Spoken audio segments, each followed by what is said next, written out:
अस्सलाम वालेकुम। Health care with doctor Saima Azimi program के साथ मैं फ़रत बादशाह और डॉक्टर साहबा आपकी खिदमत में हाजिर हैं। आज इतना दिलचस्प प्रोग्राम है, जौ के ऊपर है। सत्तू जो हमारी माएँ, दादियाँ, नानियाँ हमें आम पिलाती थी और कस्बों में, गाँव, पिंडों में तो अब भी वो उसी तरह गर्मियों में इस्तेमाल किया जाता है। फिर इसके दो होते थे इस्तेमाल, एक तो घोल के पीना शक्कर के साथ, और दूसरा घी, देसी घी डाल के इसकी पंजीरी टाइप बना के इसको खाना जो है वो भी होता था गर्मियों में। अभी लोग रेडियाँ रूढ़ियाँ इधर नज़र आ जाती हैं और वो भी खालिस सत्तू नहीं होते। एक तो उनमें वो चौकर चुकर मिला देते हैं, दूसरा फिर वो मट्टी हाइजेनिक इतना नहीं रहते। डॉक्टर साहब बस आज हमने पूछना है कि जौ जो है ये वो जौ है जिसकी रोटी हज़रत अली सारी ज़िंदगी, वो मेरे ख्याल में गंदम की रोटी उन्होंने सारी ज़िंदगी नहीं खाई और जौ की खाते थे, और उनकी जो ताकत थी फिर वो तो तारीख़ में रोज़े रोशन की तरह यहाँ है। तो डॉक्टर साहब से पूछते हैं कि जौ के क्या फ़वाइद हैं और किस तरह हमें इस्तेमाल करना चाहिए। डॉक्टर साहब जी, अच्छा, आज हम चूँकि हम उन मशरूबात पे बात कर रहे हैं कि हमें हेल्दी, जैसे कैवों पे बात की हमने, अब हम इस पे भी बात करेंगे, आज जौ पे बात करेंगे। तो जौ में सबसे पहले हमें पता होना चाहिए कि इसकी तासीर क्या है। इसकी तासीर ठंडी है, पहली बात। और दूसरी बात ये कि इसमें फ़ाइबर, ये हाई इन फ़ाइबर है, फ़ाइबर इसमें बहुत अच्छा पाया जाता है। दूसरा, इसमें प्रोटीन पाया जाता है, यानी 100 ग्राम जौ में 12 ग्राम प्रोटीन पाया जाता है, ठीक है। और दूसरा ये है कि इसमें विटामिन्स और मिनरल्स का बहुत अच्छा कॉम्बिनेशन है। अच्छा, हाँ जी, इसमें मैग्नीशियम, पोटाशियम, फास्फोरस की बहुत अच्छी मिकदार पाई जाती है, और विटामिन्स में बी कॉम्प्लेक्स बहुत अच्छा पाया जाता है, ठीक है। ये हमारी सेहत के लिए सारे विटामिन्स और मिनरल्स बहुत बेहतरीन है। ये जिगर के अमराज में बहुत अच्छा काम करता है, हमारे डाइजेस्टिव सिस्टम पे बहुत अच्छा काम करता है, हमारे ब्लड प्रेशर को कंट्रोल करता है, और यानी उसको मैनेज करता है, हमारे ब्लड शुगर को कंट्रोल करता है, और लो इन कैलोरीज है, ठीक है। अच्छा। मोटापा कम करने में भी बहुत अच्छा रोल प्ले करता है जो। अब जब हम इसका पानी पीते हैं शरबत के तौर पे, अभी हम उसका तरीका भी बताएंगे कि कैसे बनाना है। वो पानी पीते हैं या जौ का दलिया खाते हैं या सत्तू की शक्ल में लेते हैं, तो वो तो एक तो हमें ज़्यादा भूख नहीं लगाता, यानी हमारा स्टमक फिल हो जाता है और हमें भूख नहीं लगती, और हमें हमारा वेट लॉस करने में इसलिए बहुत हेल्प करता है, और हमें विटामिन्स भी मिल जाते हैं और मिनरल्स भी मिल जाते हैं। दूसरा, ये बहुत बेहतरीन एंटीऑक्सीडेंट है, और जो एंटीऑक्सीडेंट होता है वो एंटी इन्फ्लामेटरी होता है, और एंटी इन्फेक्शन तो अंडरस्टूड है वो होता है। ये गुर्दों के लिए बहुत बेहतरीन है, यूरिनरी ट्रैक की इन्फेक्शन में बहुत अच्छा काम करता है ये। तो जौ के इतने बेशुमार फ़ायदे हैं कि हम उस पर घंटों भी प्रोग्राम करते रहना तो वो कम होगा। अब उसके अलावा जब ये जिगर और मैदे की जितनी बीमारियां हैं उसमें बहुत अच्छा काम करता है, क्योंकि आपने देखा हाथ पाँव में जब जलन होती है पेशेंट्स के, ये आम बात है आजकल, सब लोग इस बात की शिकायत करते हैं। अब वो जौ का दलिया लेना शुरू कर दें और उसका पानी पीना शुरू कर दें, ठीक है, तो वो अपने आप ही हील होना शुरू हो जाएंगे, बजाय कि बाकी मेडिसिन्स ली जाएं जिनके साइड इफ़ेक्ट्स हैं। बस अपनी खुराक के ज़रिए अगर हम उसको मैनेज कर लें तो बहुत उसके कमाल रिज़ल्ट्स आएंगे। अब जौ का दलिया इतनी शानदार चीज़ है कि हाथ पाँव की यानी LFTs जब हमारे डिस्टर्ब होते हैं तो जौ का दलिया आप लेना शुरू करें, वो हमारे सही होना शुरू हो जाएगा। हाँ, जिगर अगर ठीक हो जाता है, क्योंकि जिगर ठीक हो जाएगा तो वो जलन ठीक होने लगती है, स्टमक ठीक हो जाएगा तो वो सारी जो इन्फ्लामेशंस होती हैं वो सारी ठीक होना शुरू हो जाएगी, जो इंटरनल सारी हैं, क्योंकि ये अंदरूनी निज़ाम को, अंदरूनी अफ़ाल को बहुत बेहतरीन करता है, बहुत बड़ा इम्यूनिटी इन्हेंसर है और एनर्जी बूस्टर है। ये कोलेस्ट्रॉल के लिए भी बहुत अच्छा है, उसको भी कम करता है। कोलेस्ट्रॉल आपको पता है कम होगा तो हार्ट हेल्थ भी अच्छी होगी। हाँ जी, हार्ट हेल्थ को भी ये बेहतरीन रखता है। तो ये यानी इसके बारे में हम जितनी भी बात करें उतनी कम है, इसके इतने बेशुमार फ़वाइद। तो इसके तरीका बताएं लेने का, खाने का। इसका तरीका ये है कि हम इसको रात भर भिगो दें, 12 घंटे कम से कम भिगोना चाहिए। उसके बाद यानी इसका जो शरबत हम बनाते हैं 12 घंटे इसको भिगोना चाहिए। उसके बाद 4 से 5 मिनट इसको उबालें, बॉयल कर।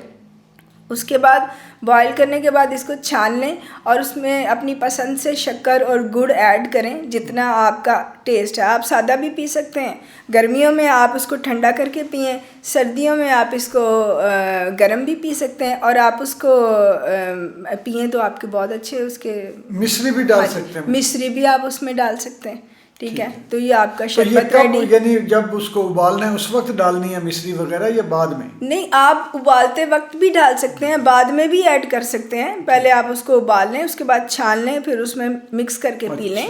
कोई हर्ज, हाँ जी, शक्कर डाल लें, गुड़ डाल लें, मिश्री डाल लें, लेकिन वाइट शुगर नहीं डालनी है। अच्छा, वाइट क्योंकि वो तो बहुत केमिकल, हाँ जी, वो तो केमिकल्स है ना, वो सारी उसकी, और वो भी हस्बे ज़रूरत ज़्यादा भी ना डालें। हाँ जी, बस उसको ऐसा बनाएं कि वो अच्छा लगे, बस आपको इतना अच्छा, तेज। ये जो बाजार से हमारे मिलती हैं बारले वगैरह, लेमन बारले, फलां बारले, जो बोतलें मिलती हैं, हाँ जी, मशरूब की सूरत में, जो सोडा वाटर टाइप की, तो ये वाकई ये कोई फ़ायदेमंद है या नुकसान? देखें, उसमें जब जिस चीज़ में प्रिजर्वेटिव्स डाल दिए जाते हैं ना और केमिकल से इसको प्रिजर्व किया जाता है, तो वो सब चीज़ें हेल्थ के लिए वैसी नहीं रहती जैसी हम, वो एक प्रोडक्ट बन जाती है, ठीक है ना। प्रोडक्ट और ज़िंदा खुराक में, फूड में, नेचुरल फूड में बहुत फ़र्क होता है। अच्छा, ये मैंने इसलिए पूछ लिया है कि हमारे बहुत सारे दोस्त जो है वो गर्मियों में एक तो लेमन वाले टाइप की बोतलें मिल जाती हैं जी,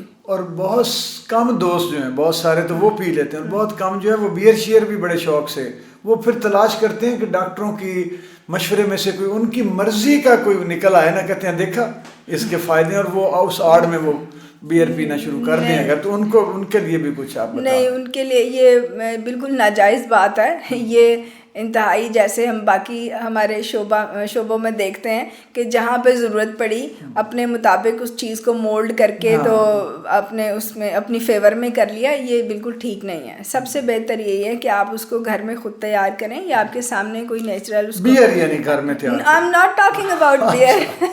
बियर की बात आप क्यों करें, बियर का तो कोई ताल्लुक नहीं, देखे ना। नहीं, आपने क्या बताया, घर में क्या तैयार? घर में जौ का शरबत खुद बनाए।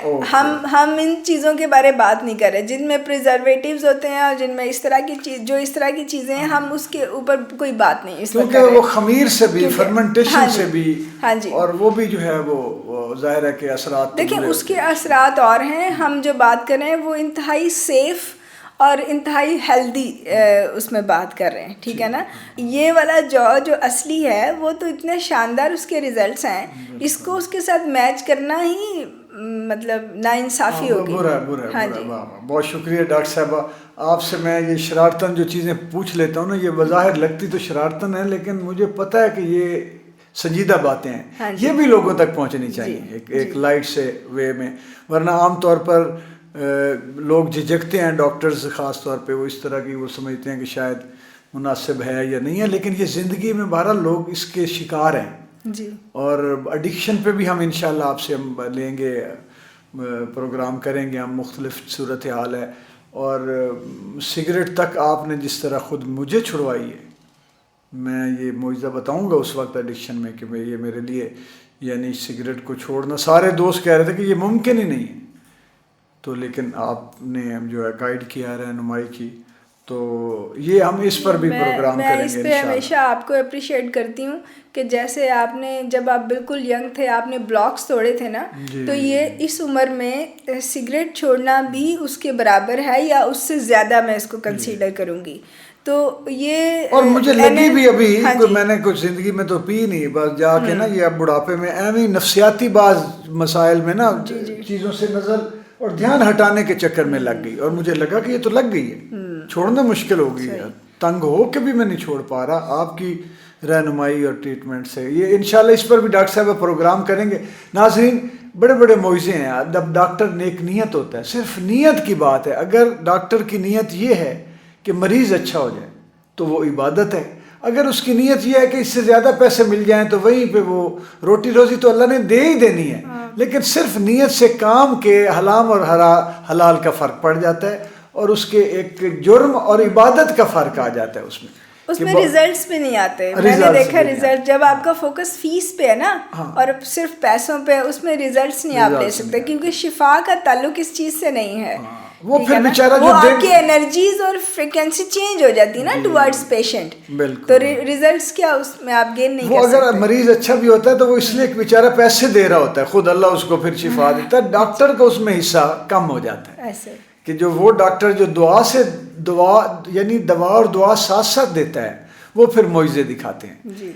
आज के प्रोग्राम से इजाज़त दीजिए। हमारा प्रोग्राम आप पसंद करते हैं, लाइक भी कर दीजिए कीजिए ऊपर, और सब्सक्राइब ज़रूर कर लें, फॉलो कर लें चैनल को। इंशाल्लाह अगले प्रोग्राम में मुलाकात होगी। अल्लाह हाफ़िज़।